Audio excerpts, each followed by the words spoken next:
The laugh hit the room like a slap. Loud, sharp, cold. It echoed off the marble walls and crystal chandelier, bouncing back again and again, as if the building itself was mocking him.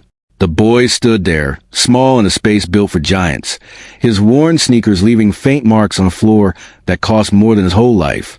His hands shook, but his voice didn't. "I can fix this," he said, pointing at the shattered screen that blinked and stuttered behind the millionaire's desk. The screen that held every lock, every camera, every secret in the building. The screen that now showed nothing but broken lines and silent warnings. The millionaire leaned back in his leather chair, the kind that hugged your body and made you forget how hard the world could be. His smile was wide, but it didn't reach his eyes. Those eyes stayed on the boy like he was a joke that had gone on too long. "You," he said, dragging the word out, tasting it. "You can fix this?"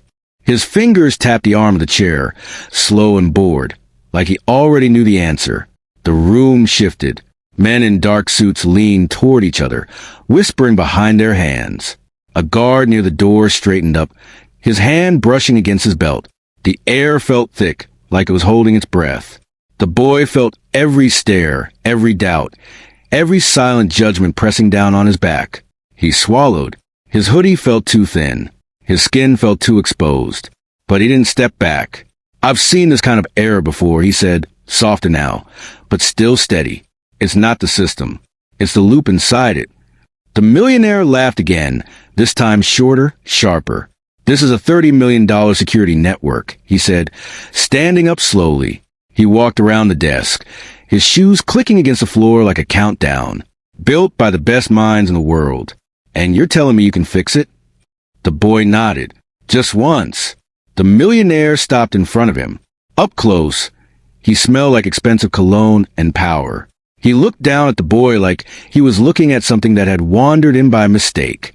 "Where did you learn to do this?" he asked. The boy hesitated. A flicker passed through his eyes. "Where I could," he said. The chandelier above them swayed slightly, as if the building itself was uneasy.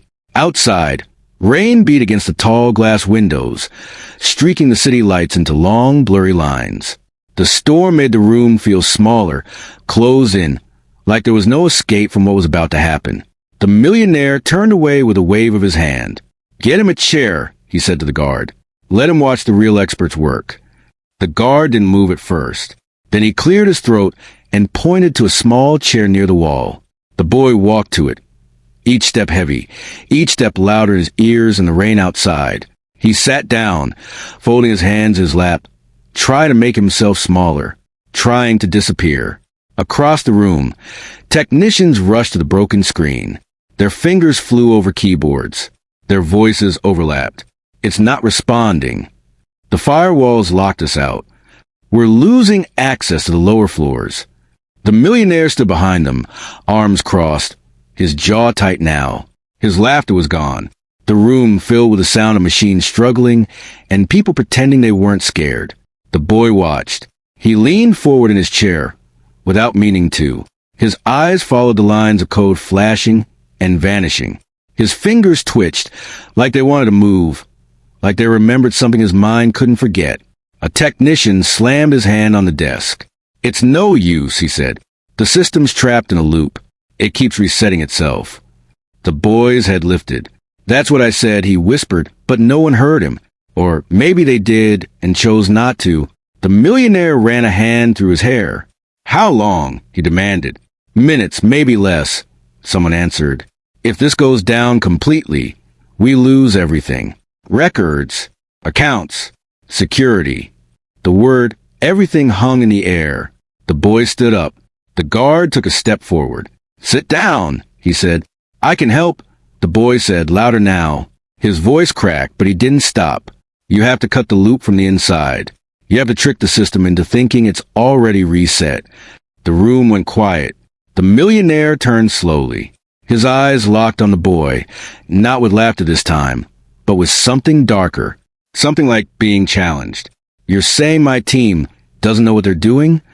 The boy shook his head quickly. "I'm saying the system doesn't care who you are," he said. "It just does what it's told. And right now, it's telling itself to fail." A whisper ran through the room. The millionaire stared at him. For a moment, it looked like he might explode. Then he smiled again. But this smile was thin. "You're brave," he said. "I'll give you that. Or maybe you're just foolish." He turned back to the technicians. "Ignore him." The boy felt something sink in his chest. A heavy, familiar feeling. The feeling of being invisible, of being in the room but not really there. The rain outside grew louder. Thunder rolled in the distance. The screen behind the desk flickered. One of the cameras went black. The millionaire stiffened. The boy took a step forward before he could stop himself. "Please," he said. Just that one word. It came out raw, honest. Everyone looked at him. The millionaire hesitated. Just for a second. It was so small, most people wouldn't have noticed. But the boy did. He saw it. That tiny crack in the wall of power. The boy held his ground. His heart pounded in his ears. His hands were shaking again, but he didn't hide them. He didn't look away. "I don't want anything," he said. "I just don't want to watch this place fall apart when I know I can stop it." Silence filled the room. Heavy, deep, the kind of silence that presses on your chest. The millionaire looked at the screen, at the technicians, at the boy. Another camera went black.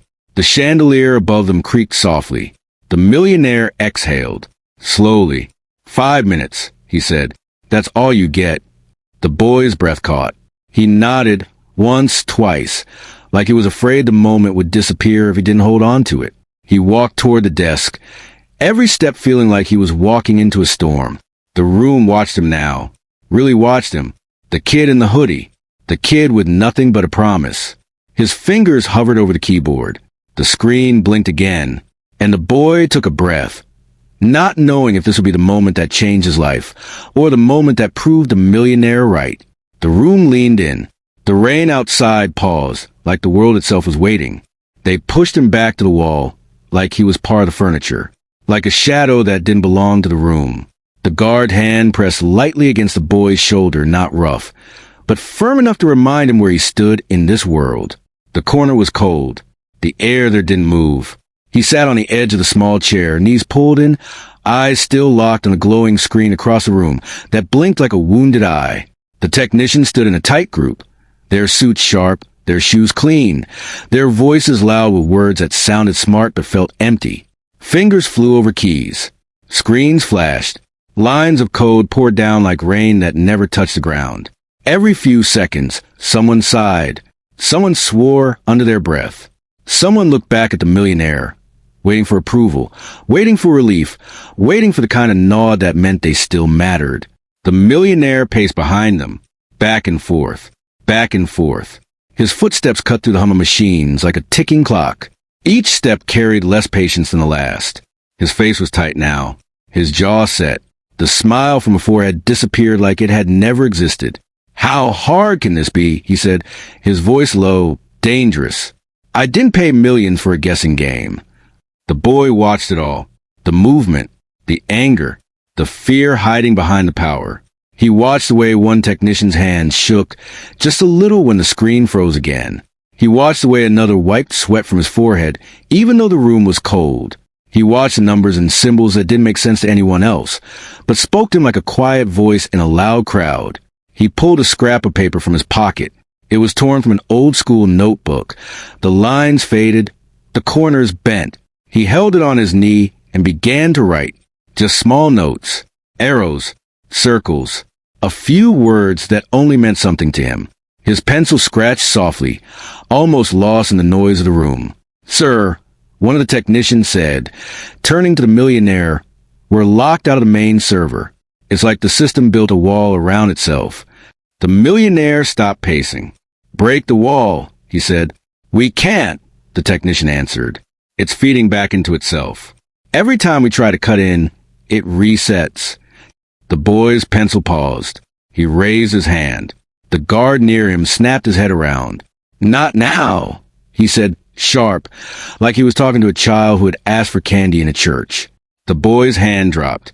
His face burned. He looked down at the paper, at the words he had written. He took a breath. Then another. He stood up. The room noticed this time. A few heads turned. The sound of machines felt louder, like they were trying to drown him out. "You're chasing the wrong error," the boy said. His voice was soft, but it carried. It cut through the hum and the whispers and the clicking keys. It landed in the middle of the room and didn't move. A scoff came from somewhere near the desk. A low laugh followed. Someone shook their head. The millionaire turned slowly. His eyes met the boy's. There was no curiosity in them, only offense, like someone had dared to step on a line that wasn't meant to be crossed. "Excuse me," he said. The boy swallowed. His throat felt dry. "The loop isn't the problem," he said. "It's the trigger. The system thinks it's under attack, so it keeps locking itself down. You have to show it that it's safe." Silence stretched out between them. One of the technicians rolled his eyes. "This isn't a bedtime story," he muttered. The boy felt the words hit him like a push. He almost stepped back. Almost. But he didn't. "I'm not making it up," he said. His voice cracked on the last word. "I've seen this before." "Where?" the millionaire asked. His tone was sharp now. "Cold. In places that don't have people like you." The boy answered before he could stop himself. A few gasps rippled through the room. The millionaire took a step forward. "People like me," he repeated. The boy's hands trembled at his sides. He could feel every eye on him. The guards, the suits, the power in the room pressing down like a weight on his chest. "People who can pay someone else to fix things," he said. "I had to learn how to fix them myself." The tension grew thick. You could feel it in the air, like a storm building inside the walls. "Enough," the millionaire said. "Sit down." The boy didn't move. The technicians went back to their screens, but their hands moved slower now. They were listening. Even if they didn't want to admit it, the boy could see it in the way their eyes kept flicking back to him, in the way their shoulders stiffened. The screen behind them flickered. A light near the ceiling went out. A soft alarm whispered from somewhere down the hall. The boy pointed. "That's it," he said. "That's the trigger. The system thinks the power drop is an attack. It's protecting itself from you." The millionaire turned to the technicians. "Is that true?" he demanded. They didn't answer right away. One of them checked a monitor. His face went pale. "There's a signal loop tied to the backup generator," he said slowly. "It's feeding into the firewall." The boy nodded. "You have to cut the signal before you try to break the wall," he said. "Not after." The room went quiet again. The millionaire stared at the screen, at the boy, at the technicians who suddenly didn't look so sure anymore. His power felt smaller in that moment. Not gone, but cracked, like a throne with a line running through the middle of it. "Do it," he told the technicians. They moved fast now. Fingers flew. Voices called out numbers and commands. The boy watched, his heart pounding, his breath shallow. He leaned forward without meaning to, like he was trying to pull the system back to life with his eyes alone. The screen went black. Every light in the room flickered. The alarms grew louder. The building seemed to sigh, deep and heavy, like it was tired of holding itself up. One of the technicians swore. "We lost it," he said. "Everything's down." The millionaire's face drained of color. "What do you mean, everything?" "I mean everything," the technician answered. "Security, accounts, doors. It's all offline." The room filled with the sound of the storm outside, thunder rolling like something breaking apart in the sky. The boy stood there in the middle of it all, the corner forgotten, the chair empty behind him. He felt small and tall at the same time, afraid and steady, invisible and seen. The throne was shaking now, not just the millionaire's, everyone's. The boy looked at the dead screen. He looked at the people who had laughed, the people who had pushed him aside, the people who now didn't know what to do. His hands curled into fists. "I can still fix this," he said. No one laughed. No one spoke. The alarms whispered on, and the boy took a step forward into the silence, not knowing if the next move would save them all, or prove that even the loudest truth can still be ignored. The room sank into a kind of darkness that felt alive. Not just the lights going out, but the air itself growing heavy, like it was waiting for something to happen. The alarm softened into a low, distant hum, like a heartbeat heard through a wall. Everyone froze. The technicians stood with their hands still on the keyboards, afraid to move. The guards near the doors looked at each other, unsure who they were supposed to protect now that the building had gone blind. And in the middle of it all, the boy took a step forward. He didn't ask for permission. He didn't look at the millionaire. He moved like someone who had already made a choice and didn't have time to explain it. He climbed onto the desk, his worn sneakers leaving faint marks on the polished wood. The surface was cold under his hands, smooth and clean, nothing like the rough tables he was used to. His fingers hovered over the keyboard for a moment, shaking not from fear, but from the weight of the room watching him. Every breath felt loud. Every movement felt like it could break something. Then he started to type. The sound of the keys cut through the silence. Click, click, click. Fast, faster. The screen flickered once, twice, then glowed to life with lines of code that looked like a foreign language to everyone else in the room. To the boy, it was a story, a map, a path through a dark place he had walked before. The technicians leaned closer, without meaning to. The millionaire took a step forward, his mouth slightly open, his confidence slipping away like sand through his fingers. No one spoke. No one dared to. The boy's face was lit by the glow of the screen. His eyes moved back and forth, reading faster than the code could scroll. His fingers danced. He didn't think about the room. He didn't think about the stairs.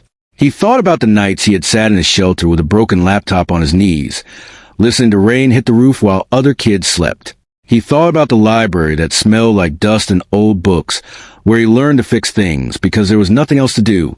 He thought about the silence he had lived in, the kind that teaches you how to listen to the smallest details because no one else is listening for you.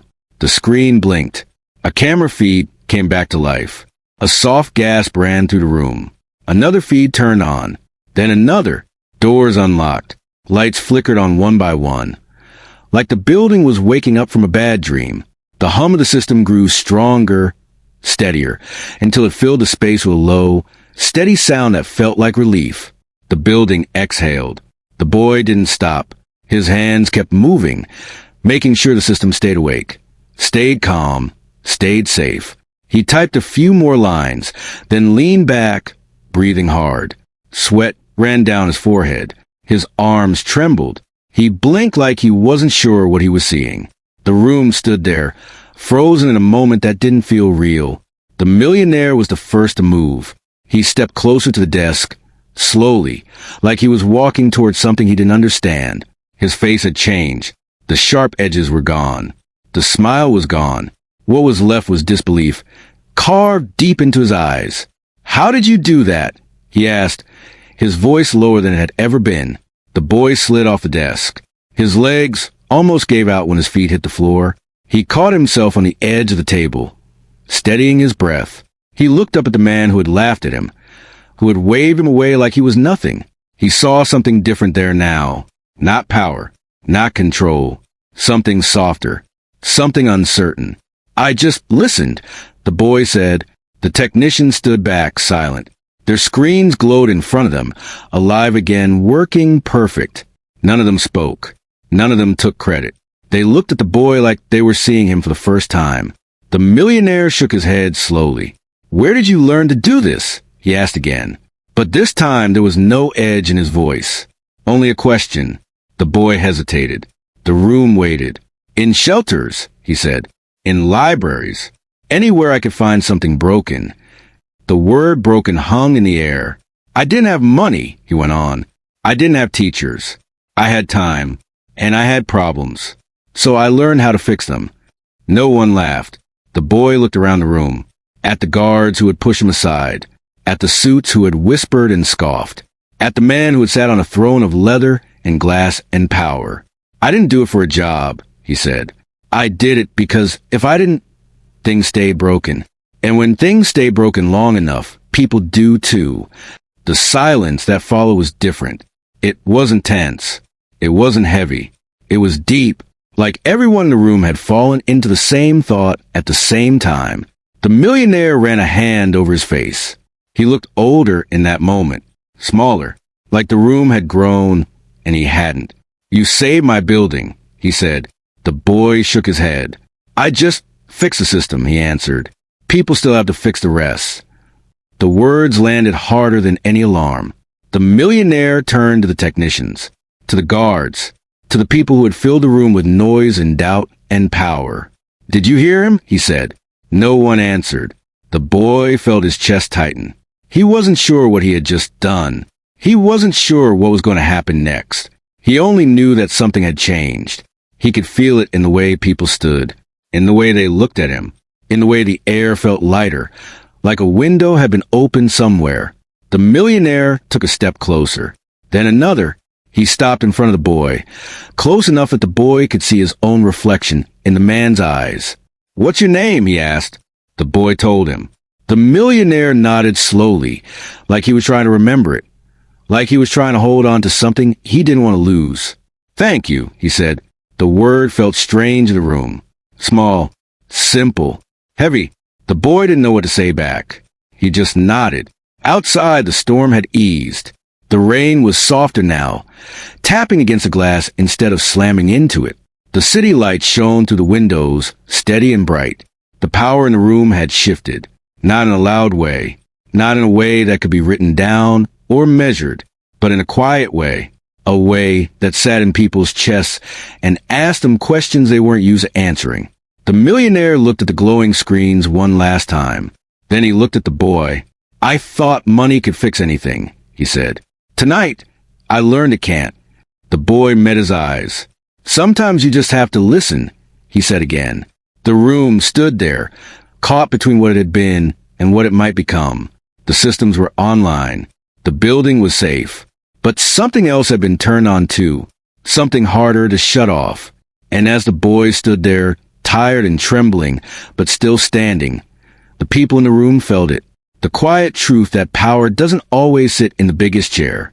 Sometimes it stands in worn sneakers on a polished floor and changes everything without asking for anything in return. The millionaire walked toward the boy like every step was a choice he had to make out loud. The room watched him cross the polished floor, past the desk that had once felt like a throne, past the screens that now glowed calm and steady. His shoes didn't click as loudly anymore. His shoulders weren't as high. The power he carried still filled the space, but had changed shape. It felt heavier now. It felt thoughtful. The boy stood where he was, hands at his sides, still catching his breath. His chest rose and fell slow and deep, like he was trying to keep his heart from running ahead of him. He didn't step forward. He didn't step back. He waited. The millionaire stopped in front of him. For a moment, neither of them spoke. The only sound in the room was the low hum of the system and the soft tap of rain against the windows. The storm outside had almost passed, but the air still smelled like it. The millionaire held out his hand. It was a simple thing, just a hand. But in that room, it felt like a bridge being built between two different worlds. The boy looked at it. He didn't reach for it right away. His eyes lifted and moved around the room instead. He saw the guard who had pushed him into the corner, now standing straighter, his face softer. He saw the technicians who had laughed and whispered, now quiet, their hands resting on their keyboards like they were afraid to touch anything. He saw the people who had turned away, who had chosen not to see him, now looking at him like they were trying to make up for lost time. Then he looked back at the hand. He took it. The handshake was firm, but not tight, warm, real. The millionaire nodded once, like he was acknowledging something more than just a job well done. "You shouldn't have been in that corner," he said, low enough that only the boy could hear. The boy didn't answer. He didn't need to. The millionaire let go and took a step back. He cleared his throat. When he spoke again, his voice was louder, meant for everyone in the room. "This building runs on systems," he said, turning slowly in a circle, "on wires and screens and numbers and locks. I thought that was all that mattered." He paused, let the words settle. "Tonight, I learned I was wrong." The technicians shifted. The guards leaned in. The room grew quiet again, but this time it wasn't tense. It was open. "I built my life on being the one with the answers." The millionaire went on. "The one people come to. The one people listen to. Somewhere along the way, I forgot how to do the listening myself." His eyes flicked to the boy, then back to the room. "I forgot how to see people instead of positions," he said. "Titles instead of faces. Money instead of stories." No one moved. No one spoke. The words felt like they were meant for more than just the people standing there. The millionaire took a breath. "This young man walked into my building with nothing but a promise," he said, and I laughed at him. The boy felt his chest tighten. He wasn't sure if he liked hearing it said out loud, but he stood still. I offered him a chair in the corner. The millionaire continued. A place to be quiet, a place to be small, and he showed me what it looks like to stand tall without ever raising your voice. The room felt different now, softer, like the walls had moved back just a little. The millionaire turned fully to the boy again. I don't know where you go from here, he said, but I know where you shouldn't have to go. He reached into his jacket and pulled out a card. He held it out. There's a school I work with, he said. They teach people how to build systems, how to protect them, how to shape the future. I want you there. The boy stared at the card. The words on it blurred for a moment. He blinked. The millionaire kept talking. They'll cover your books, your housing, your meals, everything. The boy felt the room spin just a little. The offer hung in the air like something too big to catch. And when you're done, the millionaire added, if you want, there will be a place for you here. Not in the corner, not in the shadows, right here. The boy didn't reach for the card. He looked around the room again. He saw the guard, the technicians, the people who had been part of the story without knowing it. He saw himself in them, in the way they stood now, in the way they listened. Then he looked back at the millionaire. He nodded, not fast, not slow, just once. A simple movement, not in victory, not in pride, in dignity. The millionaire let out a breath he didn't know he was holding. He placed the card in the boy's hand. Outside, the rain finally stopped. Light broke through the clouds and spilled across the windows, soft and pale. The city below looked different in that light. Cleaner, quieter, like it had been given a second chance. The boy walked to the window, without thinking. He pressed his hand against the glass, feeling the cool surface under his palm. He watched the cars move, the people on the sidewalks, the world going on like it always had. He thought about the places he had been, the shelters, the libraries, the nights spent fixing broken things just to pass the time. He turned back to the room. The millionaire stood there, waiting, not above him, not below him, just there. I didn't do this to change my life, the boy said. I did it because things were broken. The millionaire nodded. Sometimes that's how lives change, he said, by fixing something that isn't yours. The boy thought about that. The room felt lighter now. People moved again, not in a rush, not in fear, just in motion. The guards relaxed their stance. The technicians spoke in low voices, their words softer than before. The building hummed steady and calm, like it was content to just be. The millionaire took one last look around. We can build the tallest towers in the world, he said. But if we forget who we're standing on, they don't mean anything. The boy felt those words settle deep in his chest. The light outside grew brighter. The storm was gone. The air felt clean. The boy slipped the card into his pocket. He didn't know what tomorrow would look like. He didn't know where this path would lead. But he knew one thing. He wouldn't be walking alone. The millionaire walked back to his desk, but it didn't feel like a throne anymore. It felt like a table, a place to work, a place to listen. The boy stood in the middle of the room, worn sneakers on a polished floor, shoulders a little straighter than before. He looked around at the faces, at the space, at the world that had opened up in front of him, and in the quiet that followed. In the space where the storm had been, a simple truth settled over everyone like a promise. Greatness isn't measured by how high you stand. It's measured by how quickly you learn to look down and lift someone up.